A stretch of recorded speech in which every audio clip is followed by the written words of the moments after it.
सबकी बेटियां अपने अपने घर की रानी होती हैं शादी से पहले। शादी से पहले लड़कियों को खाना बनाने ज़्यादातर नहीं आता। कुछ लोगों को आता भी है जो सीख जाती हैं अपने छोटे बहन भाइयों की वजह से, हेल्प आउट करने के लिए थोड़ा बहुत सीख जाती हैं। कुछ लोगों को बिल्कुल नहीं आता, जो बिल्कुल नहीं सीखी हुई होती हैं, अपने घर में आती हैं, अपनी अम्मी के हाथ के खाने खाती हैं, खुश रहती हैं, एंजॉय करती हैं, धुले धुलाए कपड़े मिलते हैं, खाना बना हुआ मिलता है, सब चीज़ हुई हुई मिलती है, आती हैं, रेस्ट करती हैं और एंजॉय करती हैं लाइफ को। देर से सोती हैं, देर को देर से उठती हैं और एंजॉय करती हैं अपनी ज़िंदगी को। जैसे ही आपकी शादी होती है आपकी ज़िंदगी चेंज हो जाती है, बिल्कुल टोटली चेंज हो जाती है। जैसे ही आप रानी बन के अपनी अम्मी के घर से निकलती हैं वहाँ पर, तो वहाँ पर जाके ससुराल में मैडम हो जाती हैं। मैडम इन सेंस में, क्योंकि उनका जो खिताब होता है ना, जिसे कहते हैं कि किस नाम से पुकारा जाएगा, नाम तो होता है इन लोगों का, लेकिन कहा जाता है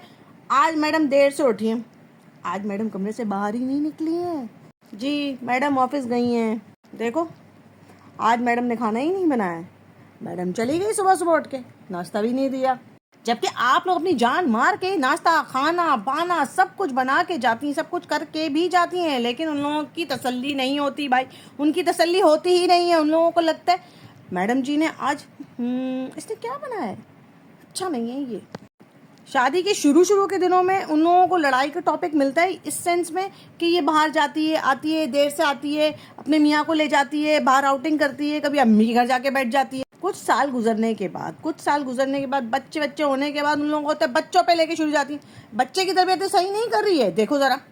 छोड़ के अम्मी के घर चली जाती है। अब बताओ 4-4 घंटे के लिए बाहर होती है, बच्चा अम्मी के पास होता है, अब बताओ बच्चे की क्या परवरिश हो रही होगी। उसके बाद फाइनली बच्चे बड़े हो गए, उनकी तरबियत की स्टोरी भी खत्म हो गई। उसके बाद उन लोगों को लगता है ये क्या बना के गई है खाना, अपने बेटे को बुला के दिखा देती हैं कि देख इसने कैसा बनाया, ना नमक है ना मिर्च, ज़रा इसने अच्छा नहीं बनाया, इसने इसको भूना भी नहीं है सही से, तू भी कुछ नहीं कहता, चुप करके खा लेता है, ज़रा देख तो सही क्या बनाया, तेरी अम्मी कितना अच्छा बनाती थी। उसके बाद बेचारा बेटा मजबूर, ना माँ के आगे बोले ना बीवी के आगे बोले, उसको तो दोनों तरफ चुप ही रहना पड़ता है। कुछ होते हैं जो बोलते भी हैं, लेकिन ज़्यादातर होता है कि दोनों में कॉम्प्रोमाइज़ करने के लिए बीच में एक अकेला वो लड़ रहा होता है कि बीवी को भी संभाले और माँ को भी संभाले। लेकिन माँओं के कलेजों को ठंडक नहीं पड़ती, वो फिर भी बोलती हैं अब मैडम आएगी क्या पकाएगी, मैंने तो कुछ नहीं बनाया है, वही आके बनाएगी जो बनाएगी, रोटी भी बनाएगी, चावल भी बनाएगी, खाना भी बनाएगी और सफाई भी करेगी।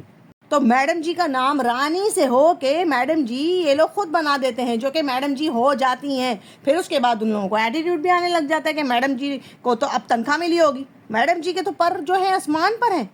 मैडम जी रुक ही नहीं रही हैं भाई। मैडम जी शॉपिंग पे चली गई, बच्चों को भी लेके चली गई, मेरे बेटे को भी लेके चली गई। मैडम जी को पूछने का मतलब अपने लॉज में इस तरह का होता है कि आप अपने सर पे जूते पड़वा लें,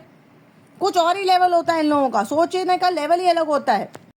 और अगर किसी तरह से उन लोगों को ये लगता है कि चलो मैडम जी समझ गई हैं, ससुराल वालों को भी मना लिया, घर वालों का भी दिल जीत लिया, सबसे खुश हो गए, तो फिर भी उन लोगों को कहीं ना कहीं वो दिमाग में रहता है कि मैडम जी जो है हमारी सुनती नहीं है, क्योंकि अब तो हो गए बहुत साल, तो मैडम जी काबू में ना आती है ना आने देती है किसी को। मैडम जी का जो ख्याल होता है वो ये होता है कि सबका दिल खुश करे, लेकिन अगर जब कोई सुनना ही नहीं चाहता तो मैडम जी क्यों किसी की सुनेगी भाई, क्यों सुनेगी। आप लोगों को क्या लगता है बताएं मुझे कि आप लोगों को अगर सुनाया जाए, बोला जाए, अगर आप लोग खुशी नहीं होना चाहते तो मैडम जी तो फिर मैडम जी है, वो क्यों किसी से खुश होगी, वो क्यों किसी को मनाने लगेगी। साल गुजर जाते हैं मनाते मनाते, सदियां गुजर जाती हैं, आप बुढ़े हो जाते हैं, लेकिन इनकी दिल की तसल्ली होती ही नहीं है। इसलिए मैडम जी को मैडम जी रहने दिया जाए, क्योंकि वो अपने घरों की रानियां होती हैं, जब वो शादी करके आती हैं तो वो मैडम जी हो जाती हैं। और